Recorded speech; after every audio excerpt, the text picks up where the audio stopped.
भित्रको सन्तुष्टिमा छ। सन्तोष र आभारले भरिएको मन सबैभन्दा ठुलो खजाना हो। A computer hacker is a skilled expert who अरूलाई माफ overcomes a गर्नु problem केवल using his उनीहरूको technical लागि होइन, तपाईँको लागि पनि हो। knowledge. In जस्तै today's world, the term hacker is mostly used with computer security issues. भित्रबाट हल्का Hackers try to exploit the weaknesses of a computer system to get a hold of the confidential data stored in digital format. This data is nothing but plain facts. It can be a simple number, like 172, or a text which says alpha. These pieces of data, when stitched together, convey information. This piece of information is what a hacker aims to extract. It can be credit card details, login information, and personal data. Using this information, a hacker can withdraw money or sell this information to another entity on the internet. Apart from this, a hacker can also change or destroy this confidential information. सपना ठुलो देख्नुहोस् र तिमीलाई गर्नमा बदल्नुहोस्। हरेक दिन हरेक पल एउटा नयाँ अवसर हो। सपनाहरू टुट्छन् तर तिनको टुट्नु पनि त आवश्यक छ। जो मानिस अप्ठ्यारो समयमा तपाईसँग उभिन्छन् उनीहरू नै वास्तविक आफ्ना हुन्। आधा सम्बन्ध केवल काम पर्न सक्छ भनेर निभाइन्छ, तर ध्यान राख्नुहोस् कि वास्तविक सम्बन्ध ती हुन् जसमा समय आएपछि सहयोग र माया देखाइन्छ।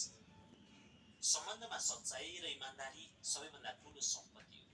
जो मनदेखि सफा हुन्छन् उनीहरूले नै वास्तविक सम्बन्ध निभाउन सक्छन्। सम्बन्ध कहिले स्वार्थले होइन, बरु पवित्रता र समर्पणले चल्छ।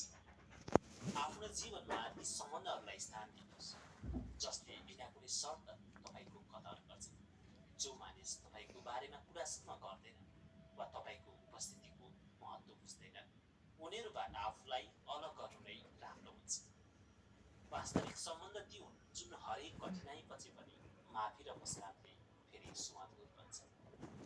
जीवनमा एउटा यस्तो सम्बन्ध हुनुपर्छ जहाँ तपाईँ आफ्नो मनका सबै कुरा बिना कुनै हिचकिचाहट भन्न सक्नुहुन्छ। कसैको बाध्यताको मजाक नउडाउनुहोस्, किनकि कोही पनि आफ्नो बाध्यता आफै रोजेर ल्याउँदैन। जीवनको गहिराई र त्यसको सुन्दरता त्यसको लम्बाइमा होइन, बरु तपाईँले त्यसलाई कति सच्चाइ र इमान्दारीका साथ बाँच्नुभयो भन्नेमा छ। वर्तमानको समय नै सबैभन्दा महत्त्वपूर्ण छ। यसलाई बितेको पीडा वा भविष्यको चिन्तामा घेर नपाल्नुहोस्। मानिसहरूले त्यही देख्छन् जो तपाईँ उनीहरूलाई सिकाउनुहुन्छ र तपाईँको जीवनको वास्तविक कथा तपाईँ आफैले लेख्नुहुन्छ।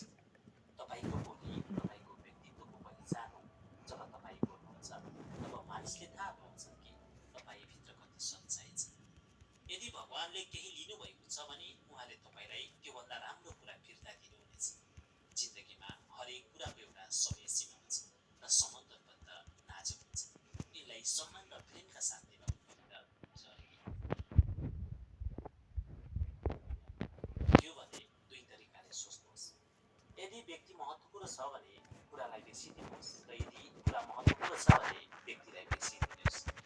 मानिसहरू हिलोबाट जोगिएर हिँड्छन् ताकि उनीहरूका खराब होस्, तर हिलोलाई घमण्ड हुन्छ मानिसहरू मुसिबत गराउँछन्। यदि भगवानले तपाईँलाई पर्खाइरहनु भएको छ भने तयार रहनुहोस्, किनकि उहाँले तपाईँलाई अर्थात् तपाईँले A computer hacker is a skilled expert who overcomes a problem using his technical knowledge. In today's world, the term hacker is data. Using this information, a hacker can withdraw money or sell this information to another entity on the internet. Apart from this, a hacker can also